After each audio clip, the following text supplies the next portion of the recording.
سبحانك لا علم لنا إلا ما علمتنا إنك أنت العليم الحكيم جزا الله عنا محمدا ما هو أهله اللهم أرنا الحق حقا وارزقنا اتباعه وأرنا الباطل باطلا وارزقنا اجتنابه اللهم إني أسألك فعل الخيرات وترك المنكرات وحب المساكين وإذا أردت بعبادك فتنة فاقبضني إليك غير مفتون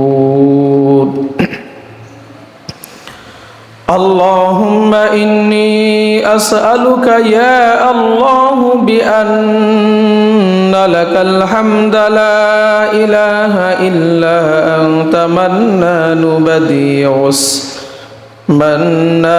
بديع السماوات والأرض يا ذا الجلال والإكرام يا حي يا قيوم إني أسألك اللهم إني أسألك يا الله بأنك الواحد الأحد الصمد الذي لم يلد ولم يولد ولم يكن له كفوا أحد أن تغفر لي ذنوبي إنك أنت الغفور الرحيم الحمد لله সমস্ত প্রশংসা আল্লাহ সুবহানাহু ওয়া তাআলার জন্য, যিনি আমাদেরকে জিলকদ মাসের 12তম দিবসে 12ই জিলকদে দ্বিতীয় জুমায় আল্লাহ রাব্বুল আলামিন গত জুমার ন্যায় আবার আমাদের উপস্থিত করে দিলেন। সে মহান রবের দরবারে আমরা উচ্চ কণ্ঠে শুকরিয়া আদায় করি। আলহামদুলিল্লাহ রব্বানা লাকাল হামদ হামদান কাসীরান তাইয়িবান মুবারাকান ফীহি ইয়া রব লাকাল হামদ কামা ইয়ানবাগি লিজালালি ওয়াজহিকা ওয়া লিআযীমি সুলতানিক। সম্মানিত ভাইরা আমার, আমরা সূরা আল ইমরানের 96 নম্বর আয়াত থেকে আমরা আলোচনা শুনছিলাম। মক্কা মদিনার ফজিলত, হজের ফজিলত। যেহেতু এই মাস থেকেই হাজিরা হজের প্রস্তুতি নিচ্ছে, ইসলামের অন্যতম রকম 5টা স্তম্ভের মধ্যে হজ অন্যতম। বাইতুল্লাহ জিয়ারত, বরকতময় কাবা, যে মানব জাতির জন্য আল্লাহ রাব্বুল আলামিন সর্বপ্রথম হিদায়াতের জন্য, বরকতের জন্য যে ঘর নির্মাণ করছেন কাবা। গত জুমায় আমরা আলোচনা শুনছিলাম, তারপর থেকে আমরা ধারাবাহিক আবার আলোচনা শুনবো ইনশাআল্লাহ। তা যাদের অর্থ আছে, আল্লাহ রাব্বুল আলামিনের পক্ষ থেকে ঘোষণা হলো, এটা হচ্ছে ইবাদতে মালি, মানে সম্পদের সাথে ইবাদত। যাদের সম্পদ আছে সেখানে যাওয়ার আল্লাহ রাব্বুল আলামিন তাদের উপর হজ ফরজ করছেন। অনেকে উমরা করতে যাচ্ছেন। তা আল্লাহ রাব্বুল আলামিন প্রত্যেকের হজ, প্রত্যেকের উমরাকে আল্লাহ রাব্বুল আলামিন কবুল করে নেন।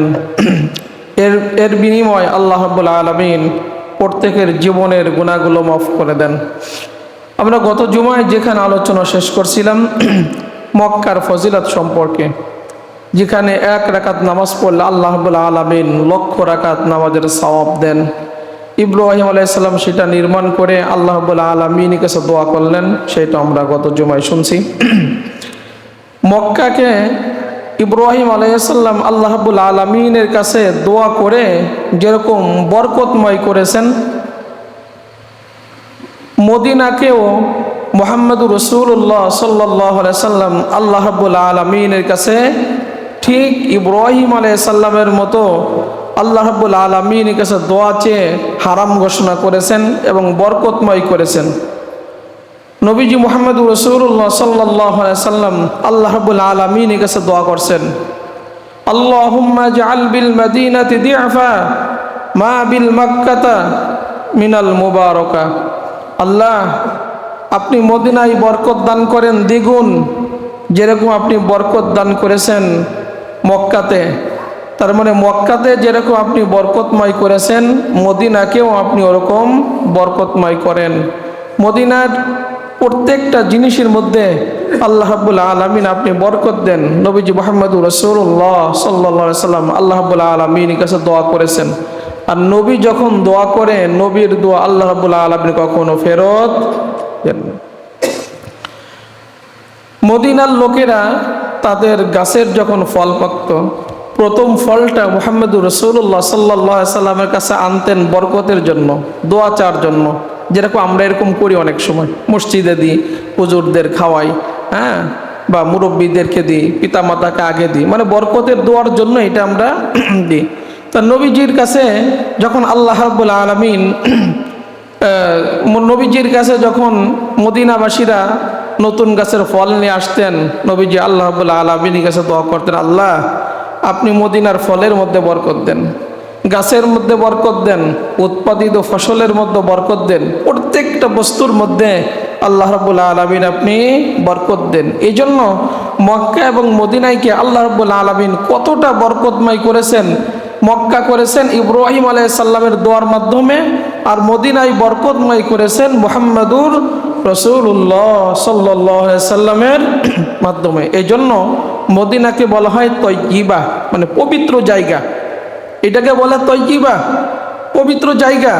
এই জন্য মদিনায় কখনো পাপিষ্ঠ বান্দারা থাকতে পারবে না, মুনাফিকরা থাকতে পারবে না, কাফের বেঈমানদের জায়গা মদিনায় হবে না। কিয়ামতের আগে যদিও কোনো কারণবশত মদিনায় কোনো পাপিষ্ঠ বান্দা থেকে থাকে, কিয়ামতের আগে মদিনা একটা ঝাঁকি দিবেন, মানে ভূমিকম্প মতো ঝাঁকি দিবেন, ঝাঁকি দিয়া মুনাফিক বেঈমান যা আছে সব বের করে দিবেন, শুধু ইমানদারটা ওইখানে থাকবে। আর মদিনা এতটা পবিত্র জায়গা, নবীজি বলেন সেখানে কখনো মহামারী ঢুকবে না, মানে মহামারী রোগ এটা কখনো যাবে না পবিত্র জায়গায়। দাজ্জাল সেখানে কখনো প্রবেশ করতে পারবে না। এটাকে ফেরেশতাদেরকে দিয়া আল্লাহ রাব্বুল আলামিন গেট বানায়া নিরাপত্তা দিয়েছেন মদিনাকে। কতটা বরকতময় জায়গা। এই জন্য নবীজি বলেন, কেউ যদি মদিনার বিরুদ্ধে ষড়যন্ত্র করে, আল্লাহ রাব্বুল আলামিন তাকে সেভাবে গলিয়ে দেবেন যেরকম পানিতে লবণ দিলে গলে যায়। এজন্য মদিনার বিরুদ্ধে কিয়ামত পর্যন্ত কেউ ষড়যন্ত্র করে টিকতে পারবে না, কেউ টিকতে পারবে না। আল্লাহ রাব্বুল আলামিন তাকে একদম নিশ্চিহ্ন করে দিবেন, শেষ করে দিবেন। এই বরকতময় জায়গার বিরুদ্ধে কেউ ষড়যন্ত্র করতে পারবে না। এরপরে মুহাম্মদুর রাসূলুল্লাহ সাল্লাল্লাহু আলাইহি ওয়াসাল্লাম বলেন যে মদিনায় কেউ যদি নবীর মুহাব্বতে, রাসূলের মুহাব্বতে কষ্ট হওয়া সত্ত্বেও অবস্থান করে, মদিনায় খাদ্য খাবারের কষ্ট হতে পারে, বিভিন্ন কষ্ট হতে পারে, থাকা খাওয়ার কষ্ট হতে পারে, বিভিন্ন কষ্ট উপেক্ষা করে মদিনা ছেড়ে কেউ যদি না যায়, মুহাম্মদুর রাসূলুল্লাহ সাল্লাল্লাহু আলাইহি ওয়াসাল্লাম বলেন কিয়ামতের দিন আমি ওই ব্যক্তির জন্য সুপারিশকারী এবং সাক্ষী হব। এজন্য মদিনায় যারা বসবাস করে খাঁটি ইমানদার, দেখেন আমরা এখান থেকে মদিনায় যাওয়ার জন্য পাগল। যারা গিয়েছেন, এই যে আমাদের শহীদ ভাই গিয়েছেন, সেখানে কত বরকতময় জায়গা, ওনারা সচক্ষে দেখে আসছেন, বারবার যাইতে মনে চায় সেখানে। আমরা তো যাইনি, কিন্তু আমরা কুরআন হাদিস পড়ে আমাদের যে আবেগ লাগে, কিন্তু যারা সেখানে গিয়েছেন বারবার যাওয়ার জন্য মন কাঁদে যে রাসূলের রওজার পাশে দাঁড়ায়া, রাসূল যে মসজিদে নামাজ পড়ছে আমি সেই মসজিদে নামাজ পড়ার সুযোগ হচ্ছে, রাসূলের রওজার পাশে দাঁড়াইয়া আমি রাসূলকে সালাম দিচ্ছি। অথচ নবীজি বলেন আমার উম্মাহ যখন রওজার পাশে দাঁড়ায় আমাকে সালাম দেয়, আমি প্রত্যেকটা সালামের উত্তর দিই। কবরে শুয়ে শুয়ে আল্লাহ তাআলা আমার রূহ ফিরিয়ে দেন, আমি প্রত্যেকটা জবাব কবরে শুয়ে শুয়ে আমার উম্মার সালামের জবাব আমি। তা আল্লাহ রাব্বুল আলামিন আমাদের সেখানে প্রত্যেককে যাওয়ার তৌফিক দান করুক, আমরা বলি আমিন। এই জন্য আল্লাহর কাছে দোয়া করা, আল্লাহুম্মা ওয়াফিকনা জিয়ারাতাল হারামাইন, আল্লাহ মক্কা মদিনায় দুই হারামাইন জিয়ারত করার তৌফিক আপনি আমাদেরকে দেন। কত টাকাওয়ালারা আছে বিভিন্ন জায়গা ট্যুরে যায়, কিন্তু মক্কা মদিনায় যাওয়ার সুযোগ তার মানে তাদের নসিবে নাই। হ্যাঁ, এই জন্য যাদের স্বাদ আছে সাধ্য নাই, যাদের সাধ্য আছে তাদের স্বাদ নাই, কারণ এটা ইমানের দরকার, এটা ইমান দরকার। এই জন্য যারা সেখানে গিয়েছেন আল্লাহ তাআলা প্রত্যেকের জিয়ারাকে কবুল করেন, আর যারা আমরা নিয়ত করছি আল্লাহ তাআলা আমাদের প্রত্যেকে যাওয়ার তৌফিক দেন, আমরা বলি আমিন। তাহলে নবীজির কাছে নবীজি বলেন যে কষ্ট হওয়া সত্ত্বেও মদিনায় যদি কেউ অবস্থান করে, কিয়ামতের দিন আমি তার জন্য সাক্ষী হব, সুপারিশকারী আমি হয়ে যাব। হযরত আবু সাঈদ খুদরি রাদিয়াল্লাহু তাআলা আনহুর কাছে একজন সাহাবী, গরিব সাহাবী অভিযোগ করলো যে মদিনার মূল্য যেভাবে বাড়ছে, আমার আয় ইনকাম কম, আমি হয়তোবা এখানে থাকতে পারবো না, চলে যেতে হবে, এখানে দ্রব্য মূল্য ঊর্ধ্বগতি, আপনি আমাকে একটা পরামর্শ দেন, আমি কি করতে পারি? হযরত আবু সাঈদ খুদরি রাদিয়াল্লাহু তাআলা আনহু বলেন, আমি কেমনে আপনাকে মদিনা ছেড়ে যেতে বলি? অথচ নবীজি বলেন, কেউ যদি নবীর মুহাব্বতে কষ্ট হওয়া সত্ত্বেও মদিনার কষ্ট সহ্য করে, সেখানে দাঁত কামড়িয়ে থাকে, সেখান থেকে না যায়, নবীজি বলছেন কিয়ামতের দিন আমি আমার ওই উম্মতের জন্য সুপারিশকারী হব, সাক্ষী হয়ে যাব যে আল্লাহ আপনার এই বান্দা আমার এই উম্মা আমাকে এতটা মুহাব্বত করতো, কষ্ট হওয়া সত্ত্বেও মদিনা ছেড়ে যাই নাই, আমি নবী সাক্ষী দিছি, আপনি তাকে মাফ করে জান্নাত দিয়ে দেন। এজন্য মদিনার এতটা বরকত আল্লাহ রাব্বুল আলামিন নবীর মাধ্যমে দিয়েছেন। এরপরে নবীজি বলেন, মা বাইনা বাইতি ও মিম্বারি রাউদাতুম মিন রিয়াদিল জান্নাহ, মসজিদে নববীর মেম্বার এবং আমি নবীর ঘর, এই মধ্যখানের জায়গাটা জান্নাতের বাগান আল্লাহ রাব্বুল আলামিন দিয়ে দিয়েছেন। জান্নাতের বাগান সমূহের মধ্য থেকে একটি বাগান দুনিয়ার থেকে যদি কেউ দেখতে চায়, জান্নাতি বাগান, জান্নাতি সুগ্রান, নবীজি হাদিসের মধ্যে বলেন, মা বাইনা বাইতি ও মিম্বারি রাউদাতুম মিন রিয়াদিল জান্নাহ, যে মসজিদের নববীর মেম্বার আর আমার নবীর ঘর পাশাপাশি, এর মধ্যখানের জায়গাটা হচ্ছে আল্লাহ রাব্বুল আলামিন জান্নাতের বাগান দিয়ে দিয়েছেন। ওই ভাই দেখে আসছে, আল্লাহ রাব্বুল আলামিন সেই বরকতময় জায়গা, সেখানে আল্লাহ রাব্বুল আলামিন দিয়ে দিয়েছেন। দুনিয়ার থেকে জান্নাতের এক টুকরা ভূমি যদি দেখতে চান, তাহলে যাদের সামর্থ্য আছে, যাদের উপর হজ ফরজ হয়েছে, উমরা হয়েছে, সেখানে যদি যান আমরা এগুলো দেখতে পাবো সেখানে। এই জন্য মুহাম্মদুর রাসূলুল্লাহ সাল্লাল্লাহু আলাইহি সাল্লামের উপরে আল্লাহ রাব্বুল আলামিন ওহী নাজিল করেছেন, ইন্না আউওয়ালা বাইতি উদিয়া লিন-নাস লাল্লাযী বিবাক্কাতা মুবারাকা ওয়া হুদাল লিল আলামিন, আমি বিশ্ববাসীর জন্য, হেদায়েতের জন্য, বরকতের জন্য যে ঘর সর্বপ্রথম বানিয়েছি সেইটা মক্কায় অবস্থিত। ফিহি আয়াতুম বাইয়িনাতুম মাকাম ইব্রাহিম, তোমরা যদি এই কাবা শরীফে যাও, মাকামে ইব্রাহিম তোমরা দেখতে পাবে। মাকামে ইব্রাহিমটা হচ্ছে একটা পাথর, ইব্রাহিম আলাইহিস সালাম যে পাথরের উপর দাঁড়িয়ে কাবাগর নির্মাণ করছেন, এটা জান্নাতি একটা পাথর।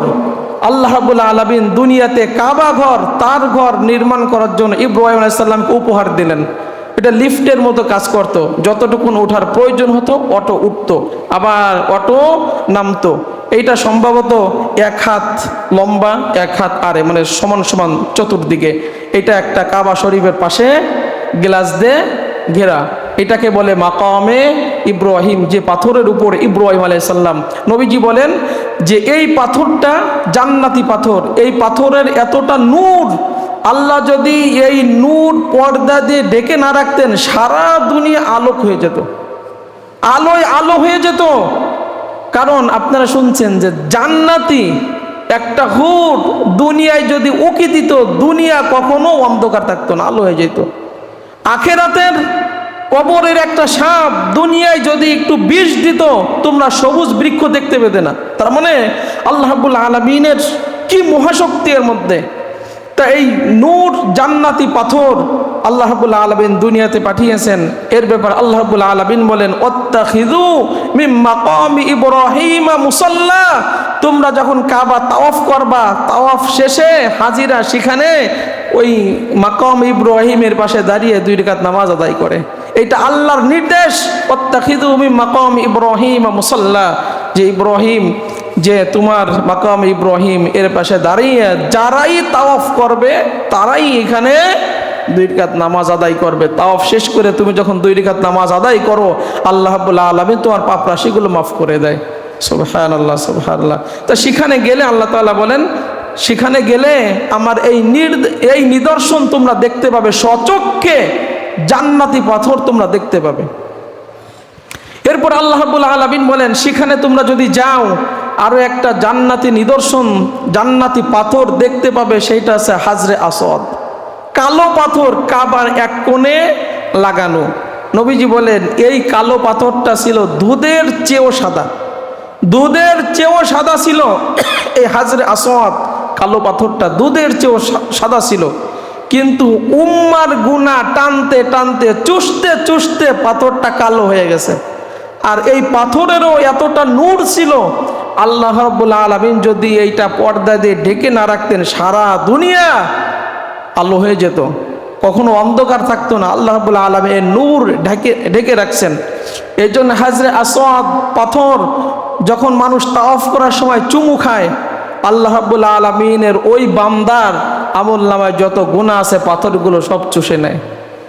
এই চুষতে চুষতে এই পাথর, সাদা পাথরটা কালো হয়ে গেছে। অনেকে তো এটা চুমা দেওয়ার সুযোগ হয় না, হাদিসে আসছে হাত ইশারা করবে, হাত ইশারা করবে পাথরের দিকে, তখন হাতের মধ্য দিয়া বান্দার আমলনামার গুণগুলো সব পাথর চুষে নেবে। এই জন্য মুহাম্মদুর রাসূলুল্লাহ সাল্লাল্লাহু আলাইহি সাল্লাম বলেন, তোমরা যদি সেখানে যাও এই জান্নাতে হাজরে আসওয়াদ পাথর দেখবা, চুমু খাবা, হাত ইশারা করবা, গুনাহ মাফ হবে। কেননা কিয়ামতের ময়দানে আল্লাহ রাব্বুল আলামিন এই হাজরে আসওয়াদ পাথরকে 2টো চোখ দিবেন, দেখতে পাবে, জিহ্বা দিবেন, কথা বলতে পারবে। সাহাবারা বললেন, ইয়া রাসূলুল্লাহ সাল্লাল্লাহু আলাইহি সাল্লাম, পাথরকে চক্ষু দান করার কারণ কি, জিহ্বা দেওয়ার কারণ কি? মুহাম্মদুর রাসূলুল্লাহ সাল্লাল্লাহু আলাইহি সাল্লাম বলেন, পাথরকে জিহ্বা দিবে, কথা বলবে, চক্ষু দিবে, দেখবে যত হাজিরা, যত আল্লাহর বান্দারা একে স্পর্শ করছে, চুমু খাইছে, যারা ইশারা করছে, প্রত্যেকের পক্ষে এই পাথর সুপারিশ করে করে তাকে জান্নাতে নিয়ে যাবে। এই জন্য সেখানে হাজিরা যায়, যাদের অর্থ আছে, আমরা যদি সেখানে যাই, গুনাহ মোচনের একটা সুযোগ জান্নাতি পাথরের মাধ্যমে আল্লাহ রাব্বুল আলামিন সেখানে দিয়েছেন। এই জন্য আল্লাহ রাব্বুল আলামিনের কাছে দোয়া করা, আল্লাহুম্মা আফিকনা জিয়ারাতাল হারামাইন, আল্লাহ 2 হারামাইন মক্কা মদিনায় জিয়ারত করার রব্বুল আলামিন আপনি আমাদের তৌফিক দেন। সেখানে যদি আমরা যাই, যাদের উপর হজ ফরজ হয়েছে বা উমরায় আপনারা যারা যাচ্ছেন, আল্লাহ রাব্বুল আলামিন কুদরতের আরেকটা কারিশমা দেখবেন, জমজমের পানি। চিন্তা করছেন, জমজমের পানি পৃথিবীর শ্রেষ্ঠতম পানি, তৃপ্তিকর, সুস্বাদু, ক্ষুধা নিবারণ করে, রোগ নিরাময় করে। কয়টা কথা নবীজি বলেন, পৃথিবীর শ্রেষ্ঠতম পানি হচ্ছে জমজমের পানি। এটা তৃপ্তিকর, এটা ক্ষুধা নিবারণ করে, রোগ নিরাময় করে। মানুষ যে উদ্দেশ্যে পান করে, আল্লাহ রাব্বুল আলামিন তা সেই নেক মাকসাদ পূর্ণ করে দেয়। সুবহানাল্লাহ, সুবহানাল্লাহ। কত নিয়ামতের পানি আল্লাহ রাব্বুল আলামিন পৃথিবীর বুকে একটা জায়গায় দিয়েছেন, জমজমের পানি। সেখানে আমরা যদি যাই, ফ্রেশ ওই পানিগুলা কিয়ামত পর্যন্ত উঠবে, কখনো বন্ধ হবে না। 4000 বছর ধরে, 5000 বছর ধরে উঠতেছে, এখনো বন্ধ হয় না, এখনো বন্ধ হয় না। কত কুদরতের কারিশমা সেখানে আমরা গেলে দেখতে পাবো। এই জন্য যাদের অর্থ আছে তাদের প্রতি আমাদের সাজেশন হচ্ছে, পরামর্শ হচ্ছে, আপনারা যাদের উপর হজ ফরজ হয়েছে, এই যে অনেক হাজিরা সেখানে গেছে, হজের সময় যাইতে পারতেছেন না, আপনারা উমরা করে আসেন, এইগুলো দেখতে পাবেন। এই জমজমের পানি কেমনে আসলো? ইব্রাহিম আলাইহিস সালামকে আল্লাহ রাব্বুল আলামিন যতগুলি পরীক্ষা নিয়েছেন, 11টা কঠিন পরীক্ষা নিয়েছেন। শেষ নাম্বার পরীক্ষা ছিল ছেলে কুরবানি করা, যেটা সামনে আসতেছে। তার আগে 10 নম্বর যে পরীক্ষাটা ছিল, সেইটা হচ্ছে এই বাচ্চা ছেলেকে হাজেরা সহ নির্বাসন দেওয়া। ইব্রাহিম আলাইহিস সালাম সারা জীবন দোয়া করেছে, আল্লাহ আপনি আমাকে একটা নেক সন্তান দেন, একটা নেক সন্তান দেন, রব্বি হাবলি মিনাস সালিহিন, নেক সন্তান দেন। আল্লাহ রাব্বুল আলামিন নেক সন্তান দিলেন। সন্তান দেওয়ার ভূমিষ্ঠ দুনিয়াতে আসছে মাত্রই আল্লাহর পক্ষ থেকে পরীক্ষা শুরু, নির্দেশ হলো তোমার কাছে রাখা যাবে না, কি করতে হবে? নির্বাসন দিতে হবে, রেখে দাও, মানব শূন্য এলাকায় তাকে রাখতে হবে। বুক ভরা কষ্ট নিয়ে ছোট্ট বাচ্চা, দুধের বাচ্চা, আল্লাহর হুকুম মানতে হবে। নবী তিনি কথা না বলে একটু পানি নিয়া, খেজুর নিয়া, ওই দুধের কোলের বাচ্চাকে আর স্ত্রীকে নিয়ে হাঁটতেছেন মরুভূমিতে।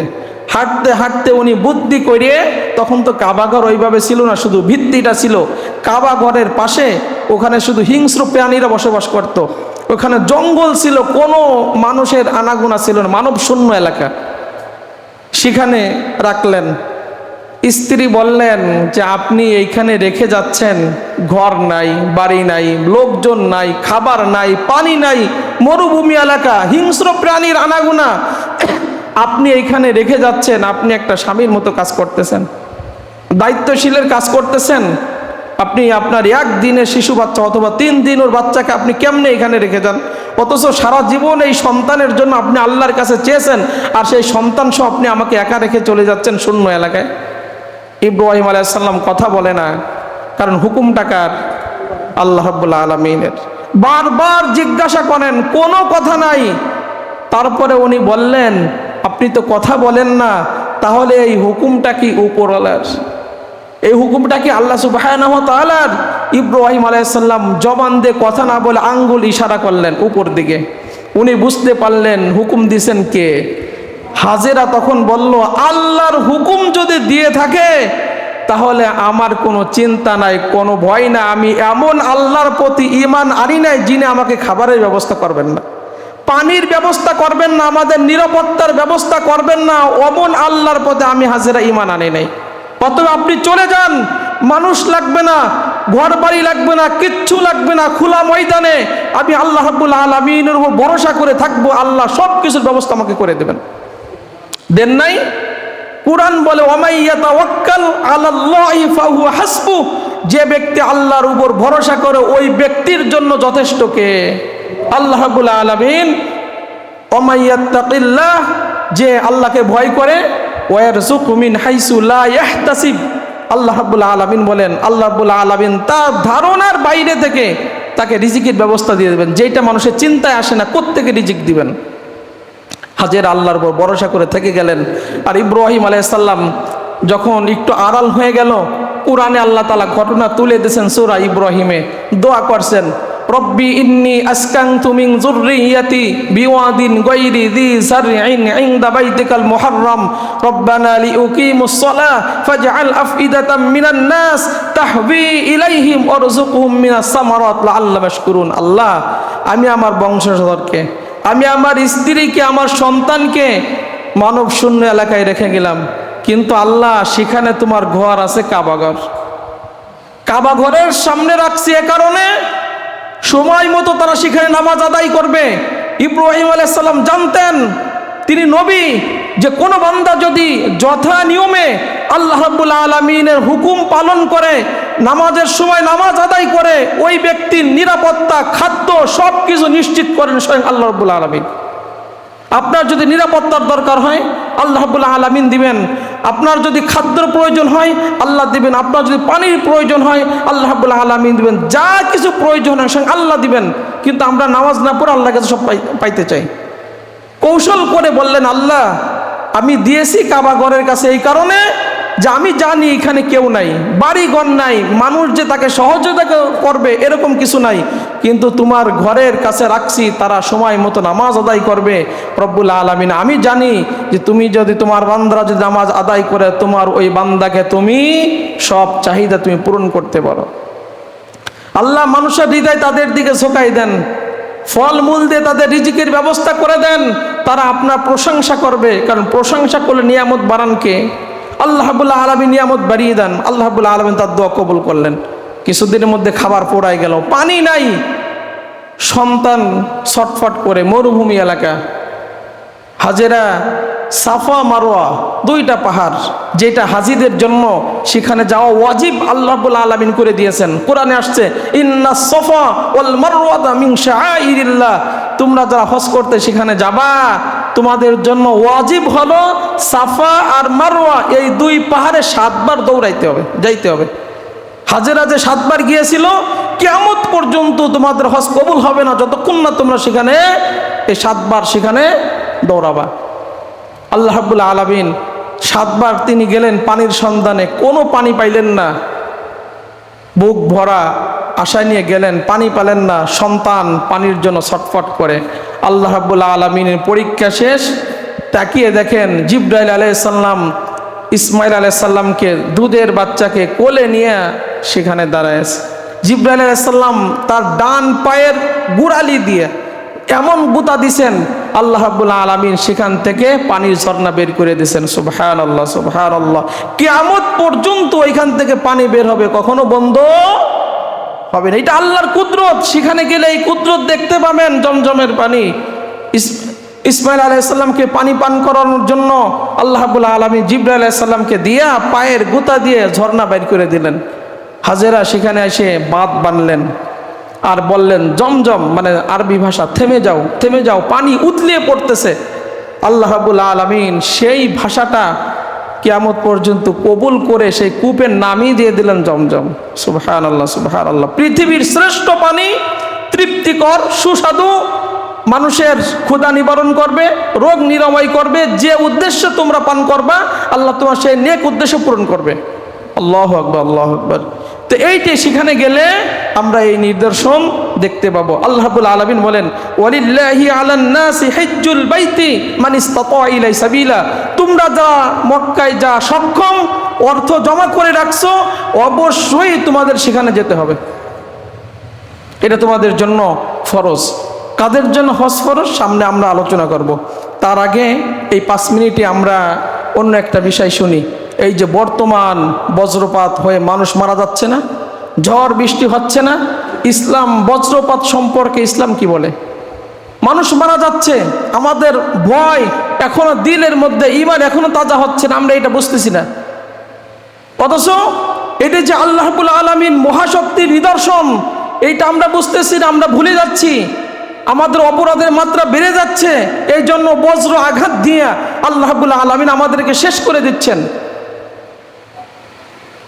বজ্রপাতের শক্তিশালী আলোর ঝলকানি ও মেঘের গর্জন আল্লাহ রাব্বুল আলামিনের মহাশক্তির নিদর্শনের বহিঃপ্রকাশ। এইগুলোই যে বজ্রপাত আল্লাহ রাব্বুল আলামিনের মহাশক্তির নিদর্শনের বহিঃপ্রকাশ। এই শক্তিশালী আলোর ঝলকানি, বজ্রপাতের, মেঘের গর্জন মানুষের জন্য আল্লাহ রাব্বুল আলামিনের পক্ষ থেকে একটা বিশেষ সতর্কবার্তা। বান্দাকে সাবধান করার জন্য, সতর্ক করার জন্য আল্লাহ রাব্বুল আলামিন এই শক্তিশালী বজ্র আঘাত এবং মেঘের গর্জন রব্বুল আলামিন দিয়ে থাকেন। আল্লাহ চাইলে তার অবদ্ধ বান্দাকে, তার সীমা লঙ্ঘনকারী বান্দাকে এই বজ্র আঘাত দিয়া, মেঘের গর্জনের শব্দ দিয়া, কানের তালা ফাটাইয়া সব মেরে ফেলতে পারতেন। কিন্তু আল্লাহ বলেন আমি রহিম, আমি গফুর, আমি রব্বুল আলামিন এইভাবে সবাইকে এক চাটে মারি না, মাঝে মাঝে কিছু লোককে বজ্র আঘাত করে মাইরে আমার মহাশক্তির ক্ষমতা তোমাদের প্রদর্শন করি, দেখাই, এটা আমার নিদর্শন। বান্দা, এখনো তোমরা যারা আমার অবাধ্য আচরণ করো, নামাজ পড়ো না, বিভিন্ন অপরাধের সাথে তোমরা যারা জড়িত, আমার এই মহাশক্তির নিদর্শন বজ্রপাত তোমরা লক্ষ্য করে দেখো।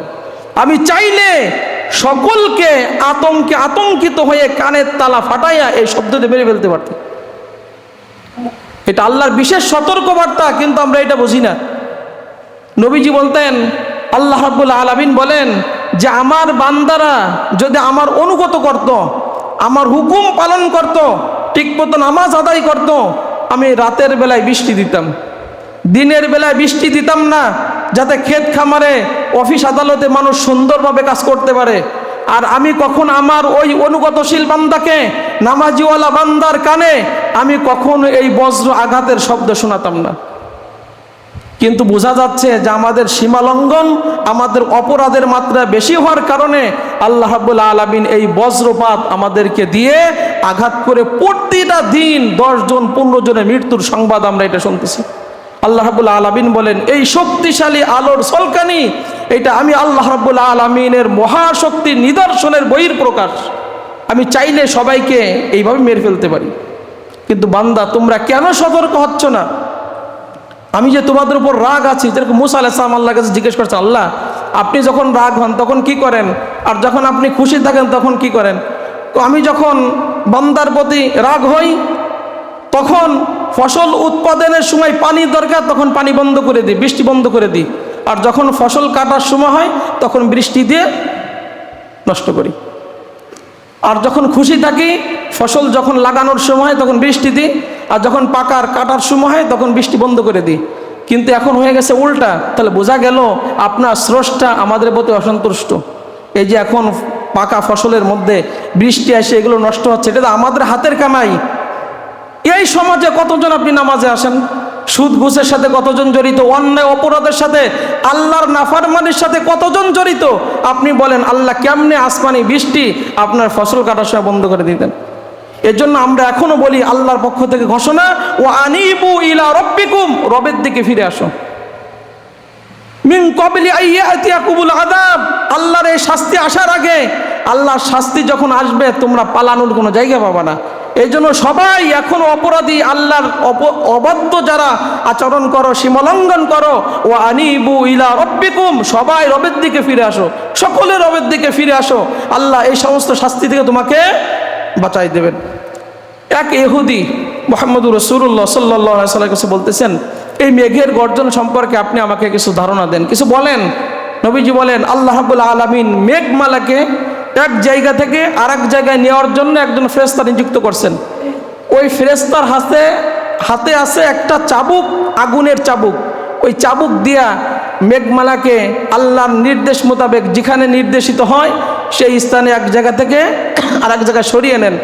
ইহুদি বলতেছি, ইয়া রাসূলুল্লাহ সাল্লাল্লাহু আলাইহি সাল্লাম, তাহলে মেঘের মধ্যে যে আমরা আওয়াজ শুনি বিকট, এই আওয়াজটা কিসের? নবীজি বলেন ওইটা হচ্ছে ফেরেশতাদের হাক ডাক। ফেরেশতারা হাক ডাক দিয়া আল্লাহর নির্দেশে মেঘমালাকে এক জায়গা থেকে আর এক জায়গায় নিয়ে যান, এইটা ফেরেশতাদের আওয়াজ, এইগুলো তোমরা শুনতে পাও মেঘের মধ্যে। এই জন্য যখন দেখবেন প্রচণ্ড বজ্রাঘাত, প্রচণ্ড বিদ্যুৎ চমকাচ্ছে, আমাদের ভয়, কলিজা ছোট হয়ে যায় না? ছোট হয়ে যায় না? স্টক করে মানুষ মারা যায় না? আল্লাহর মহাশক্তির নিদর্শনের বহিঃপ্রকাশ এইগুলা। সূরা রদে আল্লাহ রাব্বুল আলামিন বলেন, ওয়া ইসাব্বিহুর রা'দু বিহামদিহি ওয়াল মালাইকাতু মিন খিফাতি, যে এই বজ্র আমার প্রশংসা করে, আমার তাসবিহ পড়ে। এই বজ্র আঘাতের ভয়ে ফেরেশতারা কম্পিত হয়, তারাও আমার প্রশংসা করে, আমার তাসবিহ পড়ে। আল্লাহ রাব্বুল আলামিন বলেন আমার পক্ষ থেকে এই বজ্র আঘাত আমি বিভিন্ন জায়গায় যার উপরে ইচ্ছা তার উপর প্রেরণ করি। আল্লাহু শাদীদুল মিহাল, আল্লাহ রাব্বুল আলামিন বলেন শাস্তিতে, শক্তিতে আমি আল্লাহ রাব্বুল আলামিন অধিক প্রবল, শাস্তিতে আমি রব্বুল আলামিন কঠোর। অতএব আমি যাকে ইচ্ছা তাকে বজ্র আঘাত দিয়ে ধ্বংস করে আর মানুষকে সতর্ক করতে চাই। ফেরেশতারা ভয়ে কাঁপতে থাকে। এই জন্য যখন বজ্র আঘাত হয় তখন দোয়া করা আল্লাহর কাছে, আল্লাহুম্মা লা তাকতুলনা বিগদাবিক ওয়ালা তুহলিকনা বিআযাবিক ওয়াআফিনা ক্বাবলা যালিক। আল্লাহ আপনি এই বজ্র আঘাত দিয়া রাগ করে আমাদেরকে হত্যা করেন না, আমাদেরকে ধ্বংস করেন না। হত্যা করার আগে, রাগ করার আগে, আল্লাহ আমাদের ধ্বংস করার আগে আপনি আমাকে মাফ করে দেন। যদি এই দোয়া পড়তে না পারেন অন্তত ওই সময় আপনি পড়েন সুবহানাল্লাহি ওয়া বিহামদিহি। নবীজি বলেন আল্লাহর কসম করে বলি, এই বজ্র আঘাত থেকে যদি বাঁচতে চাও অন্তত পক্ষে ওই দোয়া না পারলে এইটা পড়ো সুবহানাল্লাহি ওয়া বিহামদিহি। আল্লাহর কসম করে বলি তোমাকে ওই দিন বজ্র আঘাত তোমাকে হত্যা করতে পারবে না। শিখছেন? আজকে থেকে মুখস্থ করবেন, যেহেতু ইদানিং বেশি হচ্ছে। ক্ষেত খামারে আপনারা কাজ করেন না, ধান কাটতে যাচ্ছেন, বিভিন্ন জায়গায় মুখস্থ করবেন আল্লাহুম্মা লা তাকতুলনা বিগদাবিক ওয়ালা তুহলিকনা বিআযাবিক ওয়াআফিনা ক্বাবলা যালিক। পারলে এটা পড়বেন, না পারলে অন্তত পড়বেন আল্লাহ সুবহানাল্লাহি ওয়া বিহামদিহি। মুখস্থ থাকবে না? বলেন সবাই কণ্ঠস্বরে দিয়ে সুবহানাল্লাহি ওয়া বিহামদিহি। এরপরে শেষ দোয়া নবীজি বলেন, এই প্রচণ্ড যখন বজ্র আঘাত গেল, একটু সময় নিচ্ছি, বজ্র আঘাত গেল, এখন প্রচণ্ড ঝড় আমাদের ঘর বাড়ি সব নষ্ট করে ফেলে না? নষ্ট করে ফেলতেছে। এই ঝড়ের আঘাত থেকে বাড়ি যদি হেফাজত করতে চাও, তোমার সম্পদ যদি রক্ষণাবেক্ষণ করতে চাও, তাহলে তিরমিজি হাদিসে আসছে নবীজি দোয়া শিখিয়েছেন, আল্লাহুম্মা ইন্নী আসআলুকা মিন খাইরিহা ওয়া খাইরি মা ফিহা ওয়া খাইরি মা উরসিলাত বিহি ওয়া আউযু বিকা মিন শাররিহা ওয়া শাররি মা ফিহা ওয়া শাররি মা উরসিলাত বিহি। এইটা যদি আপনি পড়েন, এই ঝড়ের ক্ষয়ক্ষতি থেকে আল্লাহ রাব্বুল আলামিন আপনাকে বাঁচাই দিবেন। নবীজি বলে, আল্লাহুম্মা ইন্নী আসআলুকা মিন খাইরিহা ওয়া খাইরি মা ফিহা ওয়া খাইরি মা উরসিলাত বিহি ওয়া আউযু বিকা মিন শাররিহা ওয়া শাররি মা ফিহা ওয়া শাররি মা উরসিলাত বিহি। আল্লাহ, এই ঝড় যে জন্য আপনি পাঠাইছেন, এর মধ্যে যে কল্যাণ আছে, আপনি আমাদের কল্যাণ দ্বারা কল্যাণিত করুন। আল্লাহ, এই বাতাসের মধ্যে, ঝড়ের মধ্যে যে সমস্ত অকল্যাণ আছে, যে সমস্ত ক্ষতি আছে, আল্লাহ সেই ক্ষতি থেকে আপনি আমাকে বাঁচিয়ে দেন। ওই সময় যদি আপনি এইটা ঘরে বসে বসে এইটা পড়েন, আল্লাহ রাব্বুল আলামিন আপনার জান মালের হেফাজত করবেন। এই জন্য আল্লাহ রাব্বুল আলামিন বজ্র আঘাত, মেঘের গর্জন এবং এই ঝড় তুফান থেকে আল্লাহ তাআলা আমাদেরকে হেফাজত করুক। আমরা বলি আমিন।